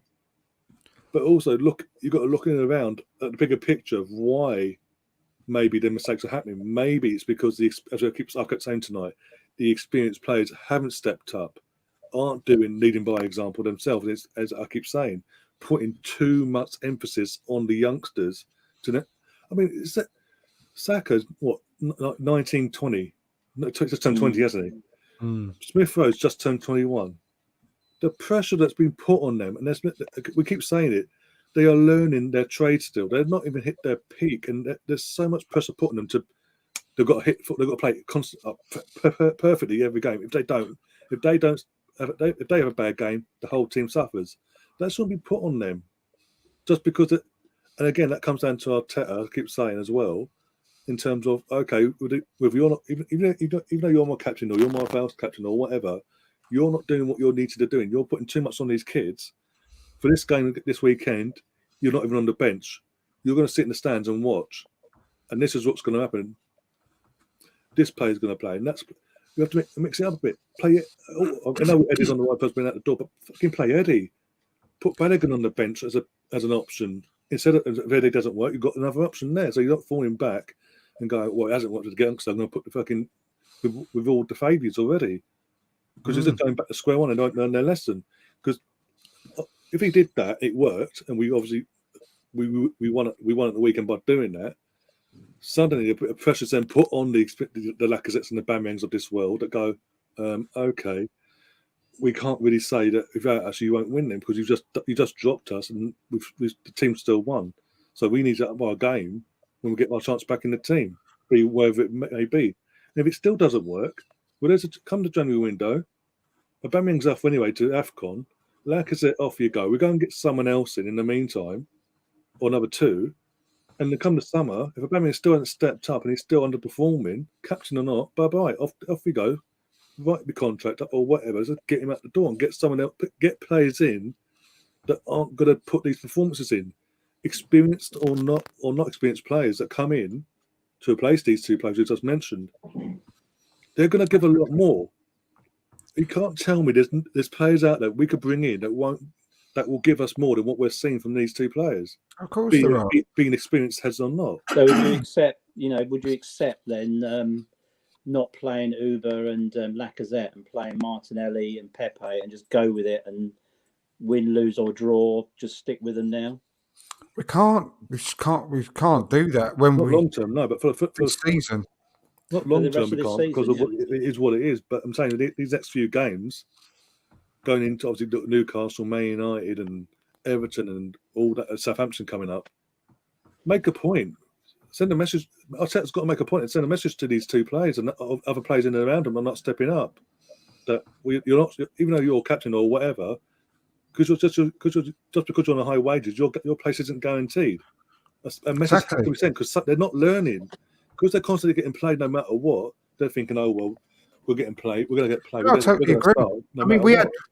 He's not scared of doing that either, Arteta. Because don't forget, I mean, Nketiah was our main striker for quite a large chunk of the season last season, wasn't he? He dropped Lacazette. Can't remember what happened to Aubameyang. Was Aubameyang? That's when he was ill, wasn't he? When he had malaria or something. Yeah. And Nketiah was our first choice striker for I don't know how many games, maybe 6, 7, 8 games. I can't remember exactly. But he's not scared of doing that. And just talking about the youngsters, by the way, the under-23s are just about finishing up away to Blackburn. It's been some game by the looks of it. I'm just checking it now. One sec. Beerith put us ahead, and then Amari Hutchinson made us at the 45th minute, made it 2-0 at half time, and then Blackburn came back to 2-2 within the 60th and the 72nd minute. But in the meantime, we had Norton Cuffy sent off on the 54th minute, so we've been playing with 10 men for the entire second half pretty much. But Balogun has scored in the 89th minute to put us 3-2 up again. So some performance again by the under-23s, down to 10 men. Yeah, exactly. Look, I mean, we're seeing this season more than anything. Obviously, he's obviously stayed with Balogun. He's clearly too good for the under-23s in terms of how well he's performing at the moment, but obviously not quite good enough to start. This is why I say put him on the bench, give him 15, 20 minutes here and there against the likes of Newcastle, the Southamptons, and all that. What's the worst that could happen?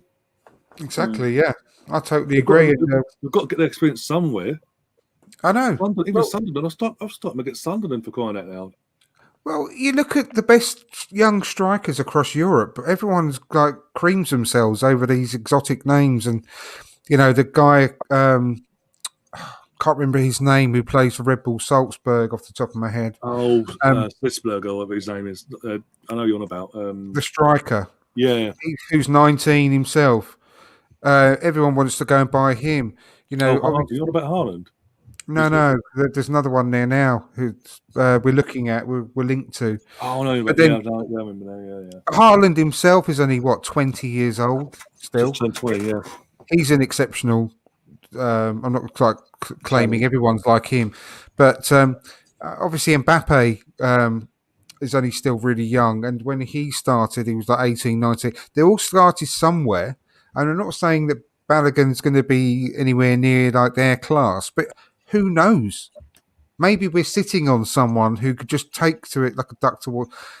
Maybe he is like the next big thing. Maybe he is the next biggest young striker across Europe, but we won't know unless he's given a full run in the team. But it's very difficult in our situation when we've been 8th for 2 seasons on the trot and we desperately need to get back into the top 6. So when you're a manager and you're disposable almost nowadays, it's so hard to fully just chuck put all your eggs in one basket and play youngsters across the board when you've got someone like Aubameyang in your squad, Lacazette in your squad, and you need some kind of experience up there. The thing is, it's hard to put all your eggs in one basket and say, right, fuck it, I'm going to put Balogun in there every week. I'm going to give him like 8-9 games on the trot to see what he can do. Because you could lose your job.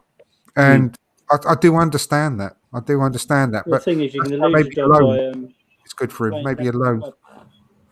Playing Lacazette every week is not going to exactly keep you in a job, is it? Well, I couldn't agree more, Steve, as you know. I said it earlier. This is what I'm saying. They've got to get experience at some point. Or Martinelli in Lacazette's position at the moment. There's only an upside, isn't there? The only upside is that the younger players get more experience. They could score a few goals and go on a run. Lacazette is not. You've seen what Lacazette can do over the years. He's not going to do anything different, is he? And he's never been prolific for us. He can last 60 minutes. So start Martinelli or Balogun, and then bring Lacazette on. Yeah, I know. Yeah. If Ubers has to play, I mean, Uber's not scoring that often. So what's he bringing to the team other than goals? Not a lot, really. I know. So you're not weakening the team by replacing Uber and Lacazette, really, are you? No, I mean, I've been tracking. I've been mentioning for the last couple of years about Alexander Isak, haven't I? I mean, he was on a show I did about 18 months ago about up and coming potential bargains that we could go after, and I know how good he could be, but who's to say that Balogun can't be even better than someone like Alexander Isak? I mean, none of us know that. It's just the fact that he's come through our academy. We assume that Isak must be 10 times better than him.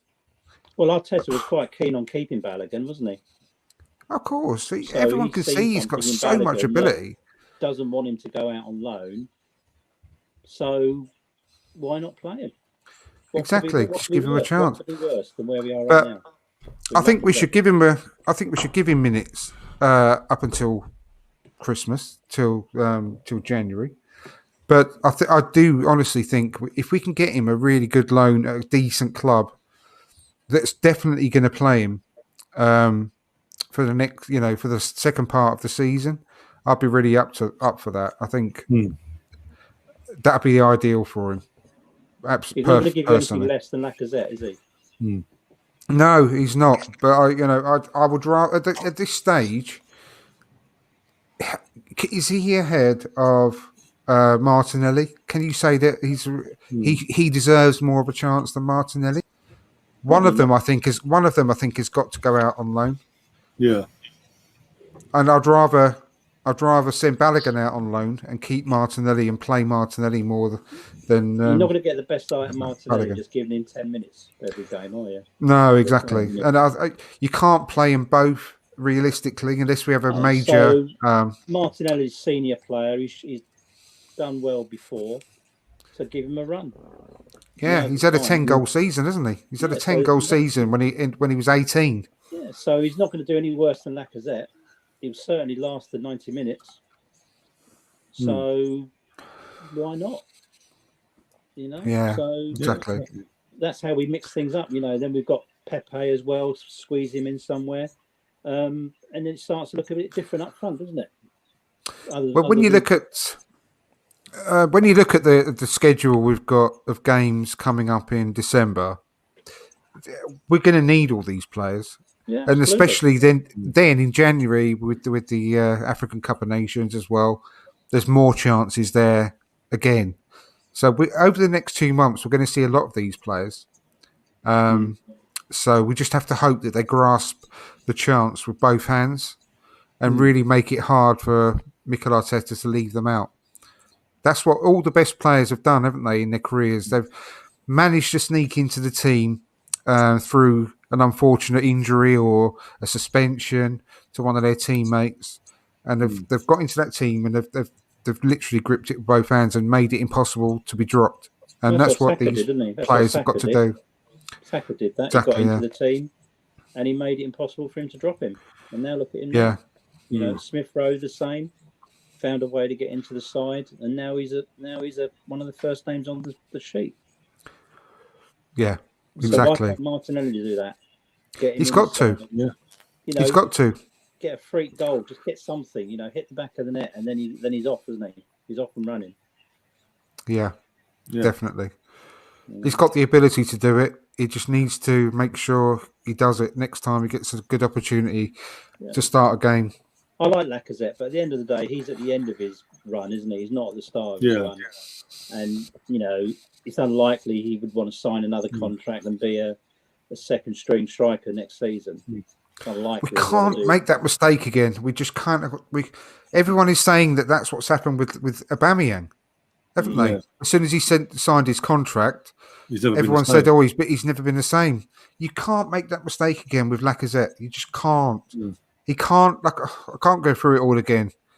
We've already had. He's not going to give you anything extra, is he? No, he can't finish a game. He's over 30. Can't finish a game, and he's not scoring goals and he's not assisting. Not scoring enough. Why would you give him a new contract? Yeah, ever since he had that ankle injury a couple of years back, with that pre-season Emirates Cup thing like that, his levels have dropped massively. His fitness, as you say, has got worse and worse. It's declining. And where's he going to go? He's going to go to a lower league side in France or somewhere like that, isn't he? He's not going to go to a top side. He'll go to a bottom. He'll go to sort of a middle table to the bottom end of the table type of, bottom 10 team in Spain or something, and play out the rest of his career in the sunshine, which would be absolutely perfect for him. He'll score the odd Italy. Goal, he'll do well. He'll probably do well. Score the odd goal. South of France, maybe. Somewhere hot where he can just sort of warm his aging bones. Don't get me wrong. Like I said earlier, I really like him as a person, and I like his attitude. I like the way he is with the young players. They all love him. But we can't be sentimental when we're dishing out contracts anymore. We just can't do those mistakes. The old saying is, you give a contract based on what the player's going to be able to do for you and not what they've already done for you. You can't be sentimental that way. You've got to be ruthless when say, look, we've had the best of him. It's time to say goodbye. There's a song there somewhere, I think. Yeah. I'm to say goodbye. It's all about the future. It's all about looking at the future. It's not about. That's right. looking back and what they did, is now what's going to be us in the next 6 months, and I see Martinelli being the next 6 months. Yeah, I really, really want him to get that opportunity and really take it. Because I can't see us going off and spending silly money on a striker in January. The strikers aren't going to be available in January anyway, are they? Let's face it. No. The top players aren't available in January. So you're looking at the summer before you can actually, bring a top striker in if that's the plan. So Martinelli for the next 6 months, or at least to the end of the season. Why not? Exactly. Yeah, I'd love to see that guy go on loan in January, show us what he can do, and again take that chance to really show Arsenal that we don't need to go and buy a new striker next summer. You've got one here. Yeah. I don't care. Honestly, you know what I'm like. I don't care what their age is. Well, if they're good enough, they're old enough. Look how much money Smith you mentioned last year. How much he could potentially save. He's saved. Yes, he has actually saved a hell of a lot of money. He could save us even more because strikers are even more expensive. Especially nowadays, yeah, bloody hell. I mean, everyone can see how good the guy is, but we need to just get it. We need to have it proven in the Championship or in another Premier League team or somewhere where he's going to play every week. Back in the day, people took a chance on Wayne Rooney, didn't they? At 16. Exactly. Someone took a chance on everyone. People all of these players. Michael Owen. Someone took a chance on Neymar. Someone took a chance on Ronaldo. Someone took a chance on Messi, giving them their chance in the team when they're really young. Fergie took all of them. Ronaldo. Yeah, exactly. So I just said that. Thanks for listening. You said Messi. Did say Ronaldo. I did say Ronaldo. I did. Which one? But anyway, it doesn't matter. I'm only joking. But no, all of them had to start somewhere, and there was always a manager behind them somewhere saying, "Yes, I'm going to give you your chance." And they just never looked back. Age, didn't they? They all started at a really young age. Yeah, they did. They did. So we could have one on our hand. Martinelli could be that Ronaldo, couldn't he? He could be given a chance. Exactly, and Wenger took a chance on Anelka, Henry, twice Henry, actually, Monaco and at Arsenal. Yeah. I honestly think that Balogun's got it. Balogun was 16, was he? Fabregas was 16 when he played his first game. Yeah. Yeah, Anelka was 17 as well, wasn't he? I think. Yeah, so why not? What I'm saying is, you can't get any worse than you will do playing Lacazette. We're seeing, yeah. I honestly think that guy has got it. We just need to all be proven to us with the loan in January. Before the injuries, we saw Martinelli. Yeah, at the top of his game. We saw it. Oh yeah, sorry, I was talking about Balogun then, but yeah, I mean, we've all seen Martinelli have like I said, have a 10-goal season. Not even a full season, by the way. He didn't play the whole entire season, did he? No, it was under Emery, wasn't it? Yeah. And he, I can't remember how many assists he got as well at that time, but he has already proven to us that he can do it in the Premier League. Yeah. So he had a terrible injury. Don't forget last year, a really bad, serious injury. If you choose Balogun or Martinelli, you won't get any less out of them than you are getting from Lacazette. So I don't think so. No point playing Lacazette, really. Especially the fact he's on his way out. It's unlikely he's going to sign a new contract. He's going to be off for a free. In January? He could sign a contract in January, couldn't he? Anyone else in Europe? Yeah. Yeah. So outside of England. Let's carry the process forward and go with the youngsters. Go with the club, the players that want to play with now and want to be part of the club for the future. Yeah. I think so, because I don't think that Lacazette, and I've said this loads of times, I said it last season as well, I don't think Lacazette should be a starter every week. No. So when you consider that, there's no reason that the minutes that Lacazette should be getting off the bench shouldn't go to Martinelli or Balogun moving forward. Because, unless he suddenly starts a real rich vein of scoring form, Lacazette, which you can't see that happening, really, can you? I would love it to. Don't get me wrong, but unless unless that suddenly comes around somehow, then he's not earning his place in the team just by working hard and Closing holding down. the ball up and closing down. Yeah, we need more than that. We need goals, and he's not providing assists or goals. So definitely needs to give those minutes to someone else. No problem bringing him on, but start Martinelli and bring Lacazette on with 15 to go. Mm. You know, switch it round. I don't see the point of starting Lacazette, taking him off after 60 minutes, bringing on Odegaard, and then giving Martinelli 10 minutes at the end. I don't see that. Yeah. You know, because you're not getting anything more out of Lacazette. So let Martinelli show his, you know, get some minutes. I know that he's. I'm just replying to a comment. I know that he's playing as well. He's more of a 9.5 rather than a 10, isn't he? But he's not. He shouldn't be in the team doing that role. We bought Odegaard, who is a specialist number 10, one of the best young number 10s there is in Europe over the last few years. We bought him to play that role. He is playing neither a striker nor a number 10, I don't believe, Lacazette. If you can watch a game back and say Lacazette is playing specifically in a number 10 role, then that's just ridiculous. I can't see him doing that. He hasn't got the energy to get there, is he? No, and he's not providing anything by playing that role. So I'm not riding the wrong horse when I see someone not playing a striker role or a number 10 role and not providing anything by doing that. He's not providing any assists. He's not providing any goals. So he's not one of our best players at the moment. He shouldn't be starting every game. I know we haven't got the perfect squad at the moment, but we've got other options who we should be trying ahead of him. I don't see That's what I'm saying. Making us weaker. No, nor Pepe. And we are lacking creativity. And by Lacazette being on the team, he's not providing that creativity. And surely he is there to provide some kind of creativity.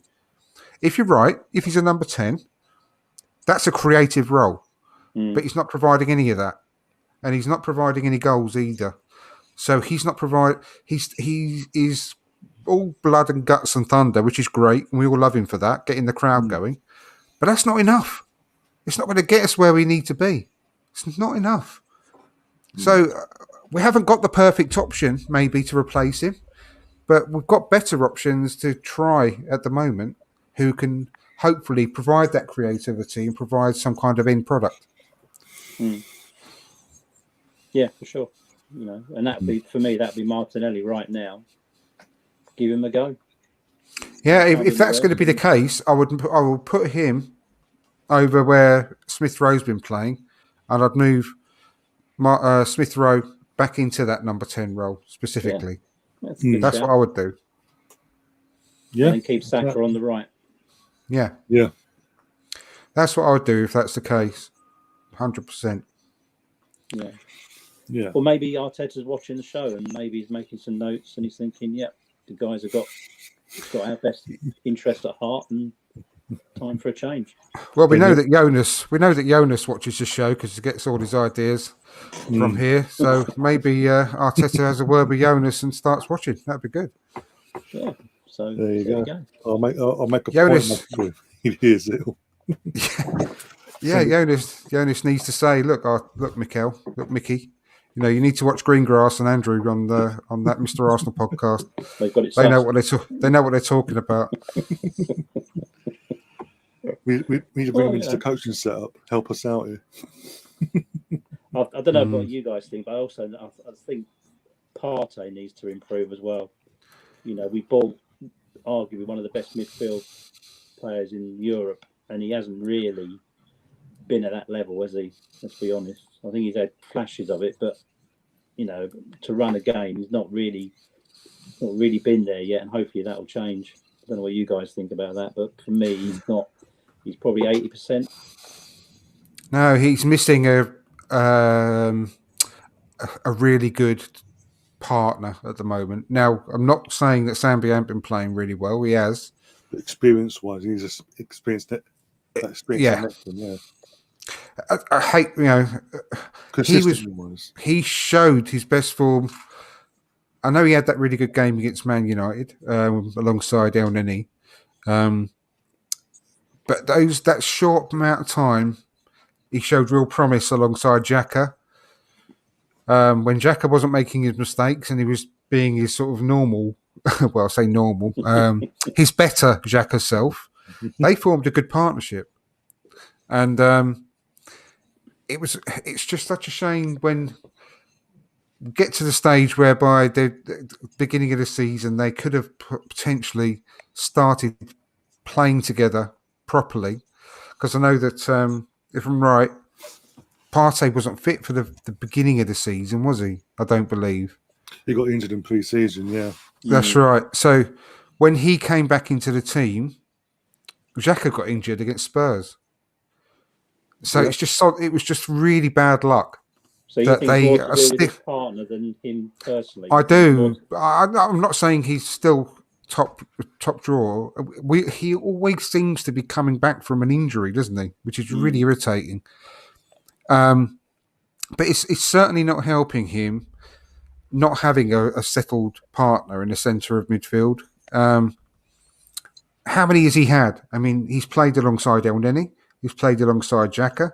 He's played alongside Sambi now. He's played alongside Ainsley.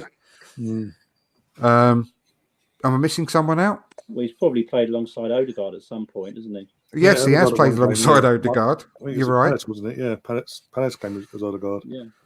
Yes, and Spurs, I believe. When Xhaka went off.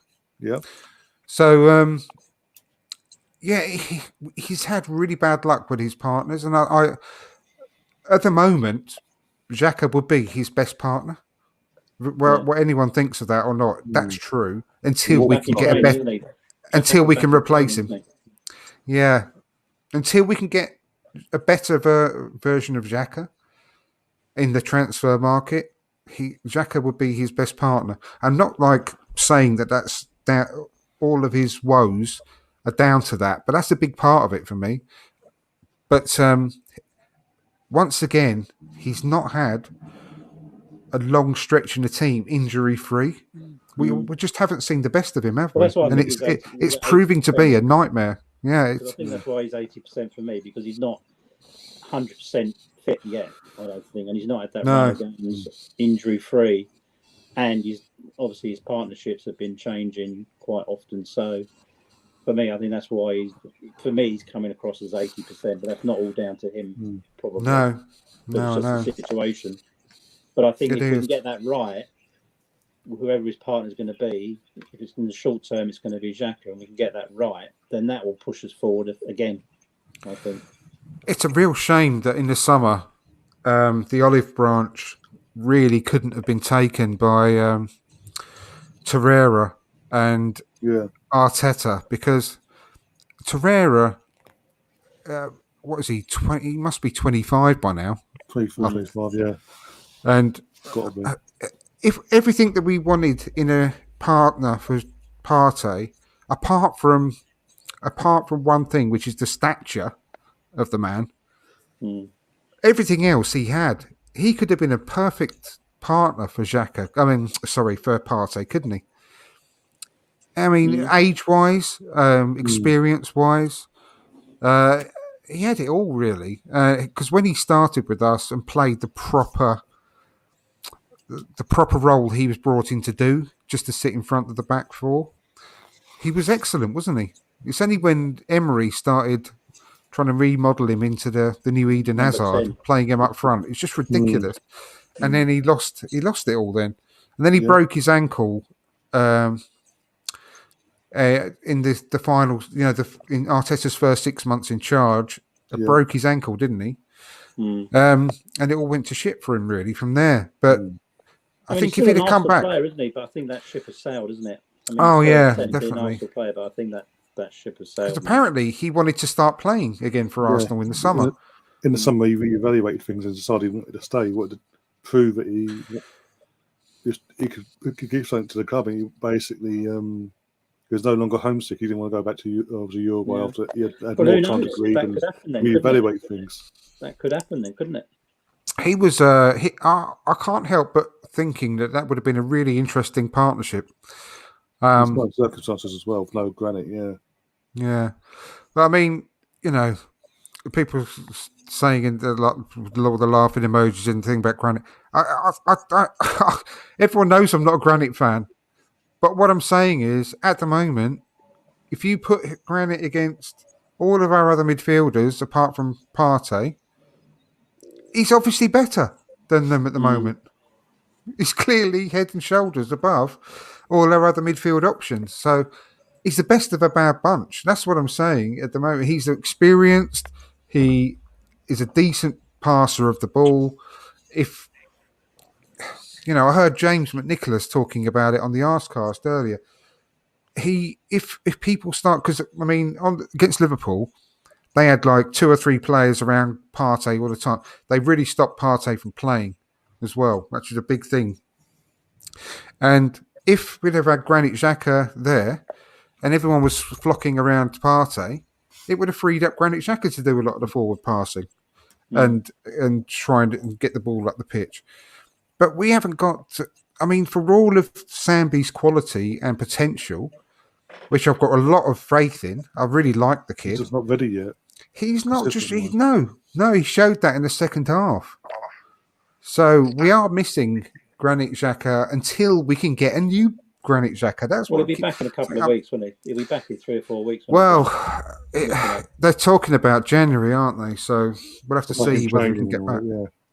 Yeah. So, but Steve's saying in the chat as well. Apparently, Torea played really well for Fiorentina this week, and they won 4-3. Yeah, title leaders as well. Title leaders AC Milan. Yeah. Well, how long's his contract left with Arsenal then? A couple of years? Has he still? It runs out in the summer, I believe. This summer, so he's in control of that, then, isn't he? Yeah. I mean, clear. Like, why not put in the clear of what? If you tell me what other midfielder we've got that is better than Granit Xhaka at the moment in his position, apart from not talking about Thomas Partey, then I'd be quite happy to hear it, mate. But I can't think of one. Can you guys? No. What we've got, the options we have, no. I'm not saying he's the answer. I don't want him at the club any longer than we need to be. He's the best of. He's better than El Neni. Sambi's for the future. Ainsley, who knows? So there's no one else that can come in that's going to be better than Xhaka. No, I agree. Steve F put there. Don't dish Xhaka. That was what the partnership that the club wanted. Of course, it was.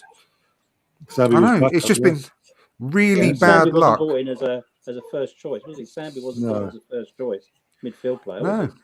No. And at the moment, Xhaka would make a difference because he's better than what we've got, partnering Thomas Partey. Now, hopefully, in the summer, or I don't think January, but fingers crossed, if we can get another midfielder who's better, then great. I'll be all for that. But at the moment, that would be our best partnership. And at the moment, it's going to be simple Xhaka facts. And somebody else in January, isn't it? January, it's going to be Xhaka and somebody else. If he's back fit and ready, it's going to be Xhaka and Ainsley or Xhaka and Sambi. Yeah, exactly. So that's where we are right now. I mean, there is talk of us. We are interested in Renato Sanchez, apparently. That'd be amazing. I'd love him, yeah. Again, long term, that'd be the perfect replacement for Granit. I mean, with his experience as well, go alongside Partey, it could work. It could. Maybe the transfer gods will work in our favour and something will happen. But I would love that to happen. I really would. But I mean, why not put there? I'd rather fail with Maitland-Niles than see Granit fail the same way from yesterday. That's fine. Until Maitland-Niles fails.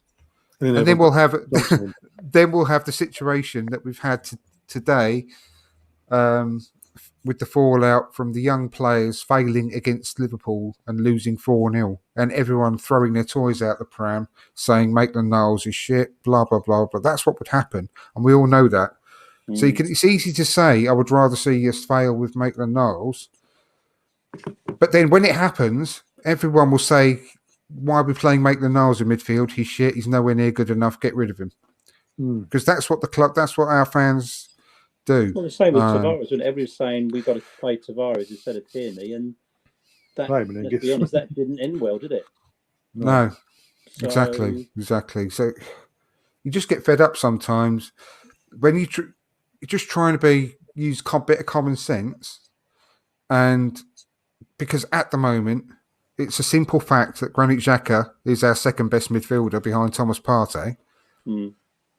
But when you try and explain that fact, it's just hard to swallow for some people. But that's a simple fact. Doesn't mean that you think that they're the perfect player and we want to keep them forever. It just means that at the moment they are our best, and it's hurting us that he's out. And I think they had one or 1.5 games together. I can't quite remember at the beginning of this season when our party came back into the side. I don't know whether the Tottenham game was their first game together. Yeah, it might even have been. I think it was a game before that. I think, I'm not sure. I'd have to look back. Yeah, but it was literally either half a game or 1.5 games that they had that partnership back together.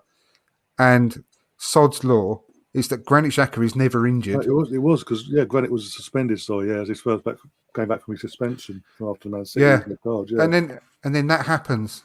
That happens against Spurs, and it's just such bad luck. It's unbelievable. So they had 60 minutes together, and then Xhaka's been out ever since. He's been out for about 3 months by the time he gets back, maybe 4. So there you go. I think that's it. I mean, that's where we are. He's not. It wouldn't be our first choice, but he's our only choice at the moment when he's back fit. So unless we go out into the market and buy somebody else in January, which is unlikely, but who knows? Something might come along. But he's our second best midfielder currently at the club. That's the fact. Exactly. Yeah, and he gave him a new contract, an extra year, for a reason. Mikel Arteta, because he could see that was a good partnership building up, and that would see us through for another couple of years, potentially, whilst the club can sort their finances out to finish off this rebuild. Because I'm sure that he thought at that time that by bringing in Sambi as a backup, that gave him a bit of breathing space to then move on to the more attacking players part of the rebuild. But now, who knows? Who knows what's going to be their next priority? Whether it is going to be a striker or a midfielder, I don't know. It's tough to see. Possibly both. Yeah, but it's difficult to see that they're going to be able to buy another two sort of big players after the summer that they've had.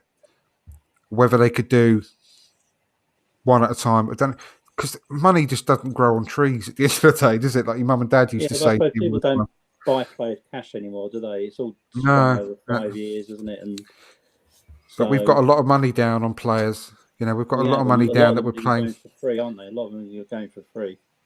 There's not much money in the players we've got out on loan or end of contracts. There's not much money coming back in, is there? It's only wages we're saving. Really. Yeah, exactly. But I think we've got about things up. We're going for nearly 2 hours now. Yeah, just short. Just under 2 hours. So no, Steve's got to go as well. Got things to do and get. Cash is coming along nice, Ryan. Yeah, got a few more days. Yeah, exactly. Feel like you're out of the 1940s. I'm loving it.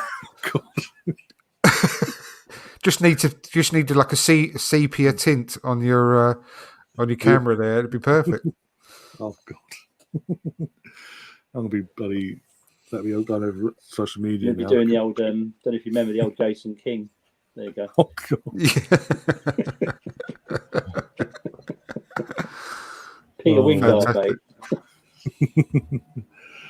before we wrap things up, sorry, Steve's just come up. So here's a suspicion: what we buy Tammy in summer when Roma failed to get into Europe. I was assuming next summer means. We buy Tammy in summer when Roma failed to get into Europe. Yeah. I'd be quite happy with Tammy. He's a good player. Yeah.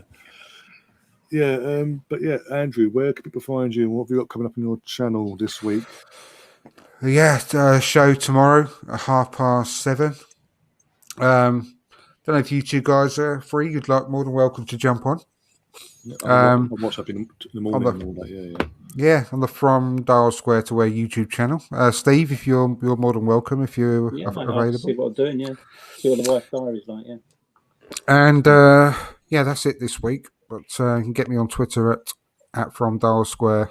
But yeah, jump onto the From Dial Square to Where YouTube channel. Give us a subscribe and a like, and tell your friends about it as well. I'd be really grateful. Thank you very much. And it's been a pleasure again seeing both of you, Steve and Ryan. Absolutely.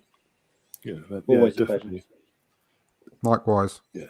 No matter win, lose or draw, we always have. I enjoy these podcasts because we do talk. We don't overreact. We sit down. We have a normal discussion and debate about what's gone on and what's the pros as well. Like we've discussed tonight. With like Steve said earlier, we're fifth. Why can't, even though we did lose at the weekend, why can't we build from it now? It's in our hands. If we lose 4-0 the weekend, we'll have a different discussion. No, we criticise where needed. We we praise where praise is due, and we give a good sort of level-headed overview of everything. I think these shows, and that's what I really like about it. We don't go overboard on anything. We don't go overboard on praise. We don't go overboard on criticism. We just use like what I try and really push on my channel is good old-fashioned common sense, basically. Just use your common sense and look at things logically, and you can generally come out with the right kind of solution for everything. Definitely. Yep. And Steve, what about yourself? Where can we find you on your social media? On Twitter, Steve 1886 on Twitter. So that's it these days. Yeah. And lastly for me, you can find me on my Twitter's on the screen now. All my socials going across the bottom. There's a link to the in the description to the channel merchandise. There's a discount code in there as well. You can use up till Sunday. There's an early Black Friday thing. Use that, and obviously it's all just explanatory in there. If you're listening to this back on audio on Spotify or whatever, you come over to the channel quickly, and again you'll see in the description it'll still be there. And apart from that, guys, again, thanks for tuning in. If you're new to the channel, if you enjoyed this tonight or watching this back, if you enjoyed it, do smash a like, do subscribe and all that jazz, and share the content around. I will be back on, I don't know, Wednesday. Wednesday I'm watching the DVD from the Wenger DVD and recovering from the booster on Wednesday, so nothing there. I'm probably on Andrew's channel tomorrow, so go over and check that out. 7:30 UK time. Thursday we'll play it by ear. Friday podcast wise, we're back on Friday for the preview to Newcastle and then Newcastle v Arsenal on early Saturday afternoon. But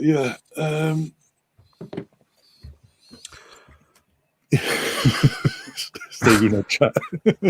Steve, is that your date of birth? Yes, mate. Yeah.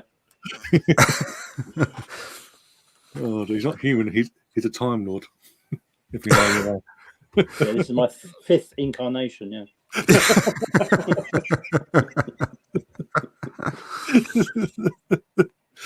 Oh dear. Yeah, the Herbert Chapman days were the best days. You must, there was no YouTube then, so we couldn't get online and talk about it. We just read about it on the Sunday papers. You just turn up at Highbury on your horse and cart. Just get in for one day. Milk round in the morning, paper in the afternoon. Yeah.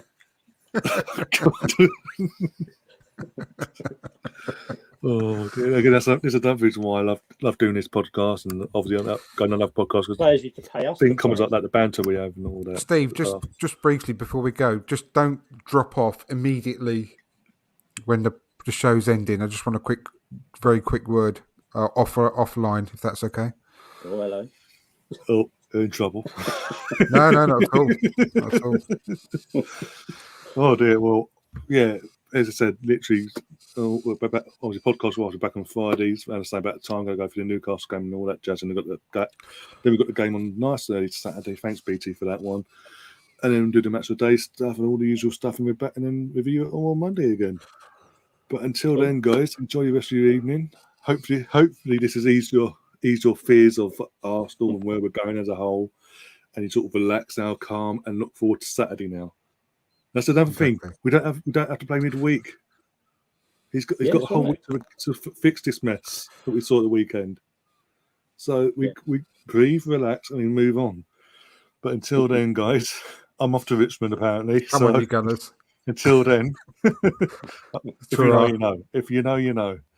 Well, only one person knows. Until then, up the arse. Bye-bye. Come on, you guys. Cheers, bye.